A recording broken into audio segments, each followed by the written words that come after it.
Jadi videonya udah selesai, cuman masalah coloringnya doang, warna. Karena kenapa? Karena gini, waktu saya pertama kali bikin musiknya, kemarin dengar hasil musiknya, yang tercetus dalam pikiran saya itu soundnya bukan musik.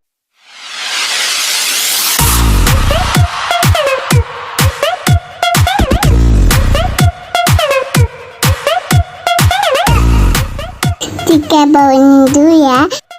Ada. Entah itu sosial media, entah itu TikTok, untuk ngepromosiin dengan siapapun saya kolaborasi. Tapi kalau saya sendiri bersyukur sih hari ini ada TikTok yang ngajak untuk share, jadi bisa lebih tersebar gitu lagi. Kita tuh rapper tuh sebenarnya tidak punya infrastruktur sistemnya bagaimana dipromosi, kecuali dia dikontrak sama major label. Atau mungkin indie pun ada label yang agak gede. Tapi sebetulnya kalau mau nanya rapper, kalau mau jadi rapper harus kemana? Nggak ada yang tahu. Kalau lu nyanyi pop, jadi nyanyi rock, lu udah agak tahu lah. Lu udah tahu IO apa yang specifically bertahun-tahun bikin tour rock. Lu mau kerja sama kayak gimana? Penyanyi pop udah akan tahu produk-produk apa dia akan kerja sama. Rap itu masih mencari identitasnya sebetulnya di Indonesia harus diapain. Namun dengan ini pelan-pelan kita jadi ngeliat bisa begini, bisa begitu. Ini boleh tahu dong ke Kevin lagi nih, ke background story, kenapa lo memilih jalur rapper di karir lo dibanding genre musik lainnya? Sejujurnya pastinya karena memang udah dari SMP udah ada rap sih. Dari SMP tuh aku udah dari Eminem kebetulan, dimana di saat ya teman-teman yang lain pada lagu pop gitu, aku udah dengerin Eminem. Ya Eminem kan lirik-liriknya kasih ya bang ya pada saat itu gitu. Cuman yang akhirnya membuat sebenarnya bisa terjun ke sini sebenarnya ini gara-gara pandemi. Aku juga bingung mau ngapain. Aku punya ada satu hobi ini yaitu musik sama nge-rap gitu. Aku pikir ya udah kenapa nggak kita coba aja, mumpung pada saat itu challenge lagi banyak gitu. Jadi awalnya tuh mencoba, Mas. Jadi sebenarnya untuk bisa sampai di titik bisa berkolaborasi dengan Saitoji, jujur sampai sekarang juga masih nggak nyangka gitu. Oke, berarti emang karena punya background story dengerin ini terus coba-coba ya, dari situ coba-coba. Karena udah terjun sini, udah ada bayangan nggak masih apa ke industri musik terutama di jalur rap ini? Mungkin udah ada. Aku sih kalau sekarang sih pastinya ya jalanin aja sih Mas. Lebih ke tapi untuk kedepannya pastinya mau coba rilis single baru gitu. Rilis single baru dan juga pastinya banyakin aku dan menurut aku yang terpenting juga banyakin kolaborasi juga gitu. Jadi supaya banyak makin karya yang muncul. Dan di satu sisi juga bisa ngegedein skena hip hopnya juga gitu. Tanya buat Kevin, ini ada kesulitan nggak sih bikin lirik-lirik kayak gini? Maksudnya apa? Belajar kosakata atau gimana? Kuncinya asik. Iya. Kuncinya.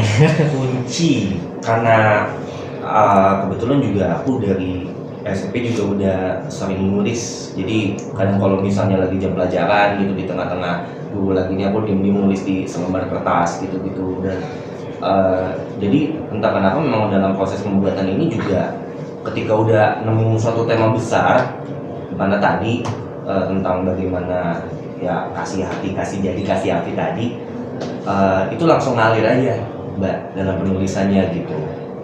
Seperti itu sih.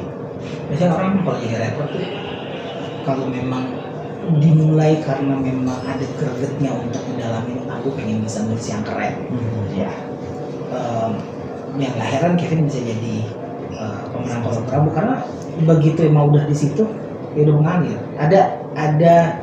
Ada stigmanya kalau misalnya jadi rapper tuh orang lihatnya kayak yang penting ngomongnya cepet, yang penting di video klip lu nunjukin style lo rapper banget, yang hedon banget, yang ini banget. Tapi akhirnya dibalik itu semua kalau misalnya orang dengerin seorang rapper yang punya esensi dalam liriknya, selalu ada pesan, selalu ada message, dan pesannya itu selalu muncul dari realitasnya dia gitu, seperti apa gitu, apa yang dia pengen sampaikan. Ada pesan khusus yang dia emang taruh. Nah mungkin pesan khususnya dia dalam cita-citanya jadi rapper itu yang dia tuangin di lagu ini, lagu Kasih Api ini.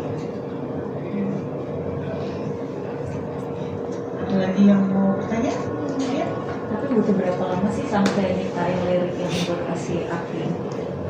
Pas Kalau kurang 24 jam gitu. enggak, aku pas itu butuh waktu seminggu sih. Jadi nyari temanya itu yang memang cukup sulit sih, cukup luas gitu, karena kita cari tema apa yang kira-kira bukan cuma relate di aku tapi juga bisa relate ke orang-orang yang dengerin gitu, juga pasti relate ke penghibur juga gitu. Setelah temanya keluar ini, cari fokusnya gitu, cari fokusnya dulu, cari melodinya dulu. Nah, setelah fokus melodi udah aman, justru malah yang paling cepat adalah part bagian rapnya gitu sih. Jadi rapper tuh mungkin nggak banyak yang ngupas kayak gimana sih rapper tuh mesti.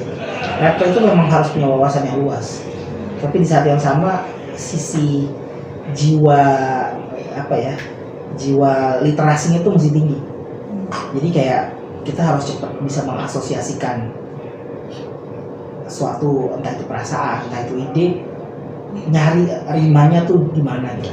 Gimana caranya dia bisa bikin kasih hati, kasih jadi, dan kasih api. Itu kan kelihatannya kayak kita dengernya enak kan, udah digabung, dia udah gituin kata-katanya. Tapi untuk sampai bisa menyatukan 3 kata itu sampai jadi satu lirik, sampai jadi satu cara ngebawainnya juga enak didengar gitu, bisa jadi sesuatu yang catchy, belum mikirin melodinya, belum mikirin manggungnya kayak gimana. Ya itu memang gabungan antara kita dia punya banyak referensi, banyak dengerin lagu, memang punya kesukaan untuk menuangkan ide ekspresinya dalam lirik, sama di saat yang sama harus berani sih. Karena kalau kita kagak berani susah juga jadi rapper. Berarti lagunya ini udah bisa didengar? Udah ada Iya. di mana mas? Di Tinggal digital. cari Ada di digital Facebook juga aja. ya? TikTok pun udah bisa ada. Berarti Digital, ya. kalau video klip mungkin di Syuting MP-nya di mana? syuting musik video di Lembang. Di Lembang. Ada tempat pegawai namanya The Ranch. Coba gue ya. Anyway, Kevin itu dari mana sih asalnya? Aku dari Cibubur mas. Ya lahir besar Jakarta. Kita orang apa? Jakarta. Tapi aku alumni dari campuran. Ayah dari Flores, NTT, ibu dari Cirebon. Gitu.